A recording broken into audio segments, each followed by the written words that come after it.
Hi, this is Dr. Daniel Amen. And I'm Tana Amen. We're so excited you're with us. For this week's series, what we're doing is we're playing the live class from the end of mental illness. We wanted you to join us on this journey because we had such a good time in our class, and the people who joined us had just saw such incredible transformation that we wanted to share the challenge with our tribe. So we wanted to share this with you, and we hope that you will join us in the challenge. And so when you teach people this positivity training, how to notice what's good, I think one thing that I've actually heard people say, and I certainly had this question, are you able to, so for people watching this who have grown up in trauma, are you able to learn positivity training, but not necessarily sacrifice that part of you that's able to spot the thing that's a threat? Does that make sense?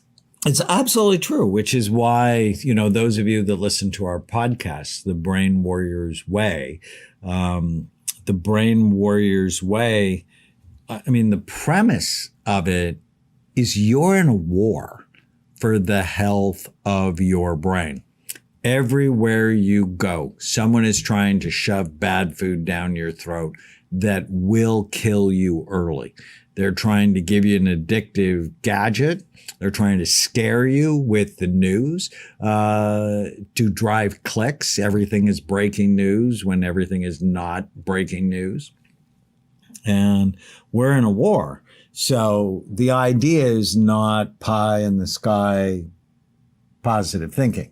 The idea is accurate thinking. But if you tend to be anxious or you tend to be depressed, and your negativity bias is too high, it's going to drive you and the people you care about to have a lot more stress. So we are fans of accurate thinking.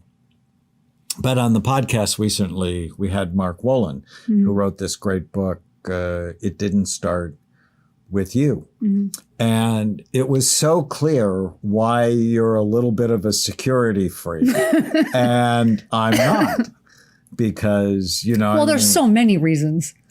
So many reasons. We didn't have it. Our entire lives were nothing alike. Like nothing. Well, no, you're an only child. I'm one of 7. Right. I grew up in trauma. You grew up with the kind of chaos you grew up with was normal, 5 sister chaos. Right, that kind of chaos, but not who's going to break in my house? Is it a heroin addict coming in tonight that's going to put axe marks in the wall? But it wasn't just that. What we learned in that podcast is your grandmother. Right. And my mom did better than her parents. On your mom's side, your grandmother grew up during a war. Right. Where during the Great Turks Famine actually purposefully unleashed a famine on the people in Lebanon. Greater Syria. In Greater Syria, but what is now Lebanon.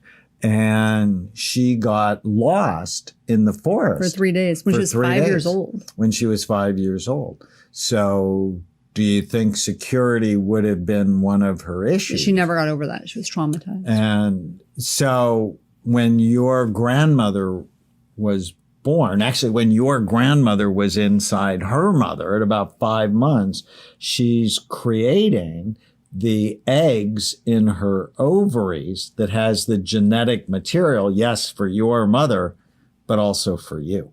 And her chronic stress changed her genes, which meant it changed your mom's genes. Yeah, that podcast was wild. Changed your genes. Yeah.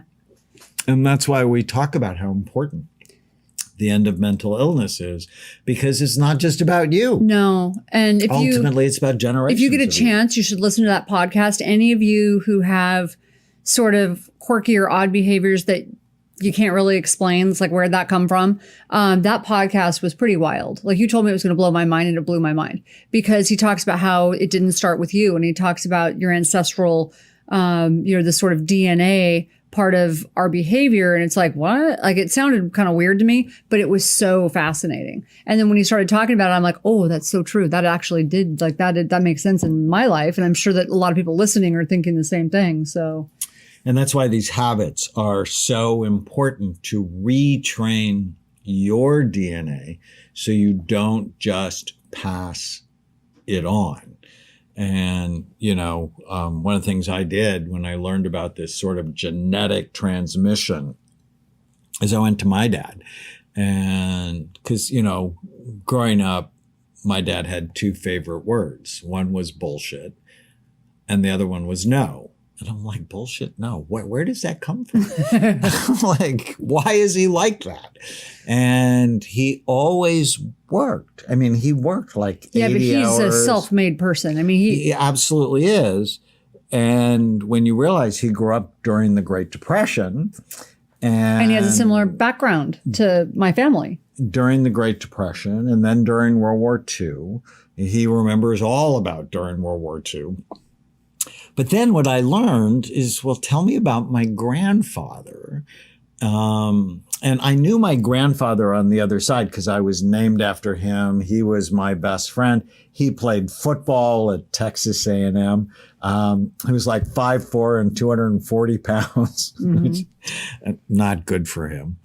Anyways, my other grandfather, and I didn't know this, when he was 19, he came from the old country, from the Middle East to Los Angeles, and with his brother and his sister, and his brother borrowed his sister's car, and his brother apparently was a bad driver. And by the way, they probably experienced some of the same stuff my grandmother did. About the same time. Right.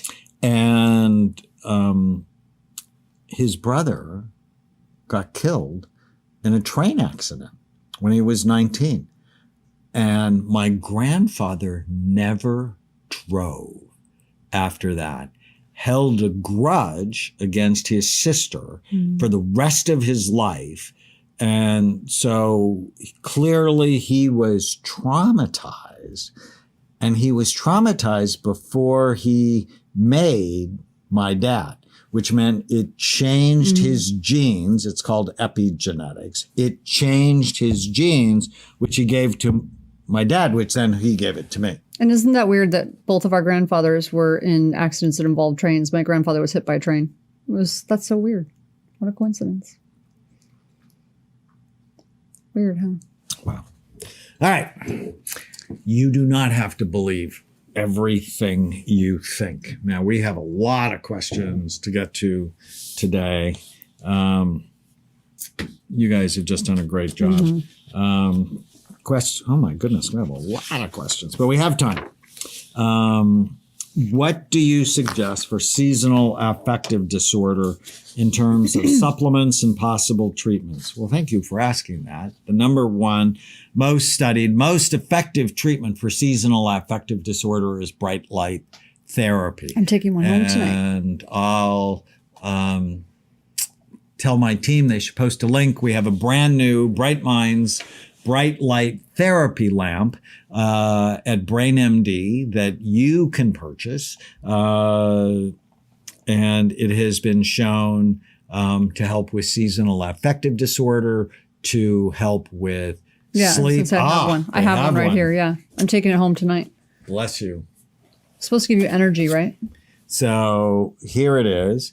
And it has both bright white at the same intensity, the same brightness, 10,000 lux, it's bright, and blue light at the same frequency, shown to be helpful to, so this is what light therapy can do. Helps with seasonal affective disorder, helps your mood, helps your focus, helps your energy, and helps reset your circadian rhythm to help you sleep more soundly and deeply. 20 to 30 minutes a day. Do not look at the light. Just put it somewhere. It's like while you're getting ready in the morning. Like when you're doing your makeup. It's just like perfect. But this doesn't damage your skin like a sun lamp. It does not damage your skin like a sun lamp. But don't look straight into it. So the treatment for seasonal affective disorder, make sure your vitamin D level is optimal. Normal is 30 to 100. Optimal for me is 60 to 100. There are studies that say people who are over 40 have half the risk of cancer to those who are under 20. Yeah, my endocrinologist, because of having the cancer that kept coming back, wants mine pretty close to 100. He keeps me pretty high. 2, this week I was more tired than usual. Then Monday I was feeling nauseous. Why is it that when I feel this way that I crave bad carbs? Yep. For instance, crackers and bread.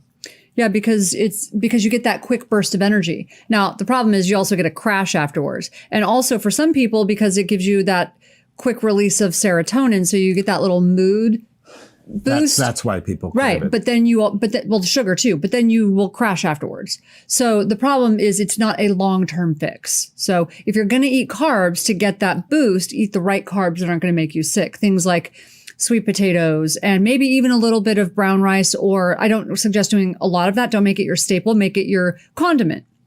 But a little bit of oatmeal, steel cut oatmeal, or a little bit of sweet potato, just something to give you that little bit of boost, but not so much that you're going to like elevate your blood sugar and keep it sustained there. You're going to like this question. Is there anywhere to get recipe ideas for an elimination diet that you would recommend? So in my cookbook, the Brain Warriors Way cookbook, we have, and in the Brain Warriors Way, actually, like we go way into an elimination diet. The cookbook is designed to help you with that.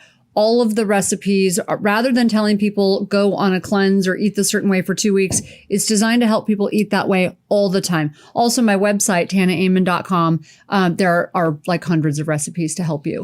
Look, they just put it up. And let's be clear with your recipes from the Brain Warriors Way cookbook. It's all an elimination diet, right? Because in the That's recipes, what I just said. There's no gluten, no dairy, no corn, no soy. It's not a 2-week thing. It's designed to help you eat that way all the time. Now, you're going to get a couple recipes. You'll get a significant number of them for free without opting in. If you opt in, you get hundreds of them.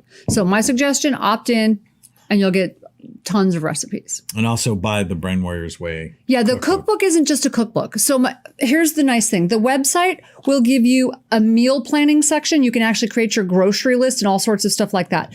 The cookbook has all sorts of tips. It's tips to help you make this work in your life, for your kids, for budgeting, for time, people who have like major time constraints. It's designed to make your life work with this plan. So that's why, it's just really helpful. If you're enjoying the Brain Warriors Way podcast, please don't forget to subscribe so you'll always know when there's a new episode. And while you're at it, feel free to give us a review or 5-star rating, as that helps others find the podcast. If you're considering coming to Amen Clinics or trying some of the brain healthy supplements from BrainMD, you can use the code podcast10 to get a 10% discount on a full evaluation at amenclinics.com, or a 10% discount on all supplements at brainmdhealth.com. For more information, give us a call at 855-978-1363.